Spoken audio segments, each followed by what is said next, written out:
लेकिन ये वो प्रेस नोट जारी किया गया है खेल मंत्रालय की तरफ से, इसका जिक्र करना भी बड़ा जरूरी है। इसमें जो सबसे हाईलाइटेड पॉइंट है वो मैं आपको बताती हूं।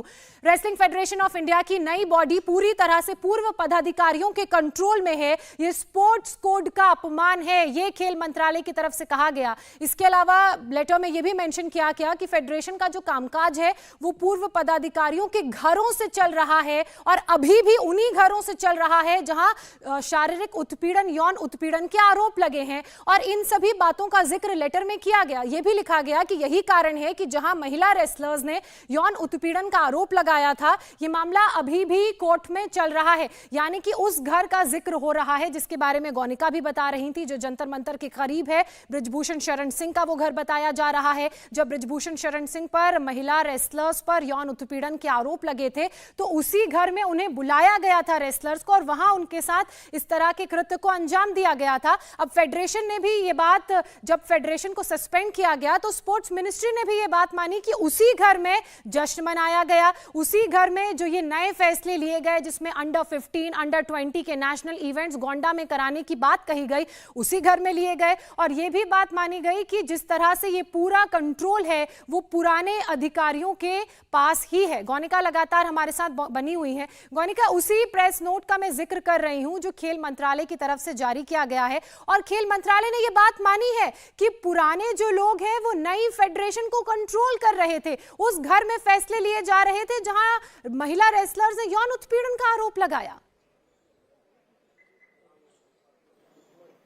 देखिए, बिल्कुल ये साफ तौर पर कहा गया कि वो दफ्तर वहीं से चल रहा था, सारी मीटिंग्स वहां पे हो रही थी। तो उस घर का मतलब क्या है जब नए प्रेसिडेंट को चुन लिया जाता है? बृजभूषण शरण सिंह का इस पूरी फेडरेशन से कोई लेना देना नहीं है, उनको पहले से ही निलंबित कर दिया गया था, तो वो आखिर क्यों इस मामलों में इंटरफेयर कर रहे हैं? हालांकि इसमें बृजभूषण शरण सिंह का नाम डायरेक्ट नहीं लिया गया, लेकिन previous office bearers, farmer office bearer, यानी जाहिर तौर पर इशारा बृजभूषण शरण सिंह और उनके करीबियों पर था। और संजय सिंह, प्रेसिडेंट का साफ तौर पर जिक्र किया गया है कि प्रेसिडेंट ट्रांसपेरेंसी से काम नहीं कर रहे हैं। ये पूरे मामले में जिस तरीके से फैसले लिए जा रहे हैं, एक बहुत ही भगदड़ तरीके से फैसले लिए जा रहे हैं। एग्जीक्यूटिव कमेटी की मीटिंग 15 दिन में होनी होती है, उसको 2 दिन में कर लिया जाता है। गुरुवार को ये इलेक्शन होता है, 2 दिन में मीटिंग हो जाती है और उसके बाद उस पर तय कर लिया जाता है कि गोंडा में चैंपियनशिप होगी। आखिर ये सारे फैसले क्यों इतने हैसल तरीके से लिए जा रहे हैं? इस फैसलों में जब वक्त लिया जाना है, जनरल सेक्रेटरी को लूप में लिया जाना है, जो नॉर्म्स हैं उनको जब फॉलो किया जाना है। हर फेडरेशन एक नॉर्म में, एक कॉन्स्टिट्यूशन में काम करती है।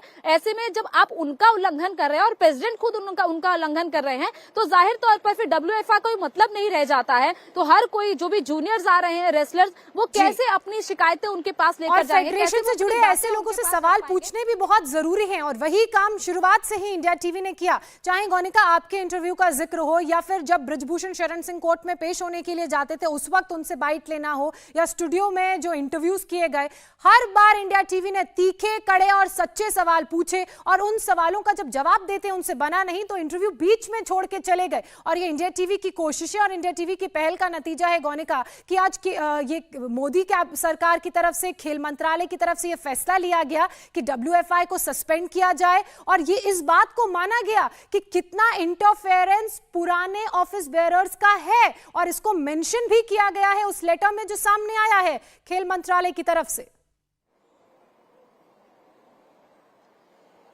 बिल्कुल जोस्टा, सिर्फ इंटरफेरेंस नहीं, कंट्रोल, पूरे तरीके से कंट्रोल। यानी कि काम कोई और आगे से कर रहा है, चेहरा किसी और का है, नाम किसी और का है, लेकिन पीछे से चला कुछ कोई और रहा है। यानी कि संजय सिंह एक तरीके से एक मॉक प्रेसिडेंट थे, पीछे से जो काम है वो बृजभूषण शरण सिंह ही कर रहे थे, और इसीलिए गोंडा उनके इलाके को चुना गया। तो ये सारी चीजें जाहिर तौर पर स्पोर्ट्स मिनिस्ट्री के ध्यान में आई है। पहले इलेक्शन अब हुआ, इलेक्शन के फेवर में हर कोई था, ये जो रेसलर्स है वो भी चाह रहे थे इलेक्शन फेयर तरीके से हो। लेकिन जब 48 में से 40 वोट संजय सिंह को मिल जाते हैं, क्योंकि उस फेडरेशन में हर कोई, बृजभूषण शरण सिंह इतने लंबे वक्त से WFI के प्रेसिडेंट रहे हैं, तो जाहिर तौर पर उस सारी फेडरेशन में लोग भी उनके ही होंगे, उनके ही समर्थक होंगे।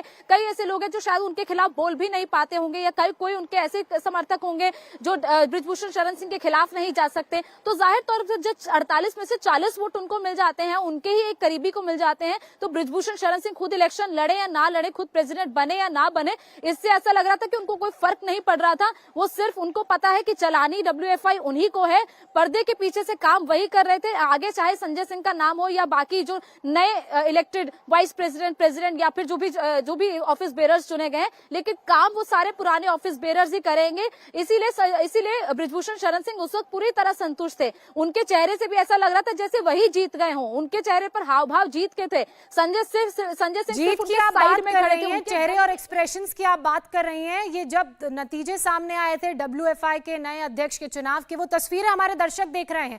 हम इंडिया टीवी पर ये तस्वीरें दिखा रहे हैं। देखिए, जो अध्यक्ष का चुनाव है WFI का, वो संजय सिंह जीते हैं, लेकिन सारी मालाएं बृजभूषण शरण सिंह के गले में हैं। जो लोग आ रहे हैं बधाई देने के लिए, वो संजय सिंह को बधाई नहीं दे रहे, बृजभूषण शरण सिंह को बधाई दे रहे हैं। तो ये बिल्कुल तस्वीरें साफ तौर पर दर्शाती हैं कि किस तरह से संजय सिंह एक मोहरे के रूप में काम कर रहे थे बृजभूषण शरण सिंह के। और जिस बात का खेल मंत्रालय की तरफ से जिक्र भी किया गया है प्रेस नोट में, लेटर में, वो बताता है कि कैसे जो पुराने अधिकारी हैं, जो ऑफिस बेयरर्स हैं पुराने, जिनके पास WFI की पुरानी जिम्मेदारी थी, वो अभी भी नए कॉन्स्टिट्यूशन को WFI के कंट्रोल कर रहे हैं और उन्हीं के कंट्रोल में ये सारा काम हो रहा है। गोनिका, ये तस्वीरें आप भी देखिए, किस तरह से मालाएं सारी उसके गले में है जिस पर तमाम आरोप हैं, जो ये चुनाव लड़ा भी नहीं। देखिए, बिल्कुल सेक्सुअल हरासमेंट के गंभीर आरोप हैं। इतने गंभीर आरोप हैं कि पहलवानों को धरने पर बैठना पड़ रहा है। वो लोग दिन से रात तक वही बैठे रहते थे, कड़कड़ाती ठंड में। हमें याद है कि जनवरी के महीने में, इसी साल की शुरुआत में वो लोग वहां पर बैठे थे और कई दिन वो लोग वहां पर बैठे थे जब तक उन लोगों को वहां से हटाया नहीं गया था। उससे पहले भी वो लोग धरने पर बैठे थे, लेकिन उस धरने का स्पैन कम था क्योंकि उस वक्त मीटिंग्स भी हो गई थी स्पोर्ट्स मिनिस्टर के साथ, कमेटी बना दी गई थी। लेकिन उस कमेटी की बात से जब वो लोग संतुष्ट नहीं थे, कमेटी की जब रिपोर्ट आई थी, उसके बाद दोबारा से उनको धरने पर बैठना पड़ा। तो एक लड़ाई उन्होंने लड़ी है कि कड़कड़ाती ठंड में वो लोग वहां पर बैठे हैं। उनके साथ हमने देखा कि कई खाप पंचायतें, कई पहलवान उनके साथ आ रहे थे, लेकिन तब से बृजभूषण शरण सिंह यही कह रहे हैं कि वो सिर्फ कुछ पहलवान है जो राजनीति कर रहे हैं, वो एक तरफ है, बाकी के सारे पहलवान, फिर चाहे उसमें वो कहते हैं 99.9% उनके साथ है, सिर्फ कुछ % ऐसे हैं जो एक तरफ रहते हैं। ऐसे में वो अपना पक्ष बार बार यही कहते थे कि और तो कोई सामने नहीं आया, सबूत क्या है, एक्चुअली सेक्सुअल हरासमेंट के सबूत क्या वो लोग दे, क्योंकि कई जो पहलवान है उन्होंने क्या क्या आरोप लगाए हैं कि उनको किस तरीके से गंदे तरीके से छुआ गया। उन्होंने साफ तौर पर वो सारी चीजें पुलिस कंप्लेंट में कही हुई है, वो सारी चीजें कमेटी के सामने भी कही हुई है। और बृजभूषण शरण सिंह के जो हाव भाव भी हमने उस दिन देखे, वो यही थे कि जैसे वो जीत गए हों, मालाएं उनके गले में। संजय सिंह तो ऐसा लग रहा था कि वो खुद उनका सम्मान करने के लिए वहां पहुंचे हुए, तो ऐसा लग नहीं रहा था कि वो खुद नए प्रेसिडेंट बने। तो जाहिर तौर पर ये सारी चीजें उसी बात की तरफ इशारा करती हैं। और बृजभूषण शरण सिंह से जब भी इस बारे में सवाल पूछा जाता है, वो हमेशा इस सवाल को नकार कर आगे चले जाते हैं। उनका कहना है वो इस पर नहीं बोलेंगे। पहले वो खुलकर बोलते थे, उन पहलवानों के अगेंस्ट बोलते थे, लेकिन जब उनको लगा कि मामला कोर्ट में पहुंच गया, तब उन्होंने इस पूरे मामले पर बोलना थोड़ा कम कर दिया। मीडिया के सवालों के जवाब से वो भागने लगे, लेकिन आरोप वो सीधे सीधे पहलवानों पर ही लगाते हैं कि ये सारे आरोप गलत हैं। इसके अलावा सबूतों की मांग करते हैं कि अगर किसी पहलवान के पास सबूत है तो वो सबूत दिखाए, जिस पर सभी महिला पहलवानों से जिनसे भी हम बात करते हैं वो ये कहते हैं कि आखिर कोई लड़की सेक्सुअल हरासमेंट का सबूत कैसे दिखाए। उस वक्त जिस तरीके से उनको छुआ जाता है, जिस तरीके से उनके साथ व्यवहार किया जाता था, वो सारी चीजें वो कोर्ट के सामने या फिर वो पुलिस के सामने रखेंगी। वो पब्लिक प्लेटफॉर्म पर आकर ये सब चीजें नहीं बताएंगे। और ये हर चीज पूरी तरह अब इस वक्त कोर्ट में चल रही है, कोर्ट में सुनवाइयां अभी चल रही है। बृजभूषण शरण सिंह को कोर्ट में पेश होने के लिए भी कहा गया था, लेकिन वहां पर भी साफ तौर पर उनका यही कहना था कि उन्होंने कुछ भी ऐसा गलत नहीं किया है। वो सीधे सीधे पहलवानों पर भी आरोप लगाते रहे हैं, जो उसका हमेशा। गोनिका, क्योंकि कोर्ट प्रोसीडिंग्स का आपने जिक्र किया, तो एक बार उस मामले पर भी मैं फिर से आपसे जानकारी ले लूं, क्योंकि मामला कोर्ट में भी चल रहा है, विचाराधीन है। तो कोर्ट प्रोसीडिंग्स बृजभूषण शरण सिंह पर जो यौन शोषण के आरोप लगे हैं, उसमें कहां तक पहुंची हैं? अब उस मामले में अगली सुनवाई के लिए कब बुलाया गया है, एक बार उसके बारे में भी बताइए। देखिए, अभी 6 दिसंबर को सुनवाई हुई थी, लेकिन दरअसल जो जज इस पूरे मामले को सुन रहे थे उनका ट्रांसफर हो गया है, जिसके बाद अब इस पूरे मामले पर सुनवाई दोबारा से शुरू होगी। यानी कि इनिशियल से सारी प्रोसीडिंग्स फिर से शुरू होंगी, क्योंकि नए जज है, जाहिर तौर पर उनको भी पूरा जो ट्रायल का केस है वो सुनने में जाहिर तौर पर टाइम लगेगा। तो इसलिए अब नए तरीके से ये प्रोसीडिंग्स शुरू होंगी और नए तरीके से इस पूरे मामले को सुना जाएगा। पहले इस पूरे मामले पर जो मेट्रोपॉलिटन मजिस्ट्रेट हरजीत सिंह जसपाल सुन रहे थे, लेकिन अब नई जो ACMM टाइम है प्रियंका राजपूत, अब वो इस पूरे मामले पर सुनवाई करेंगी। और मतलब इनिशियल लेवल से एक बार फिर से इस मामले में कोर्ट में सुनवाई दोबारा शुरू होगी।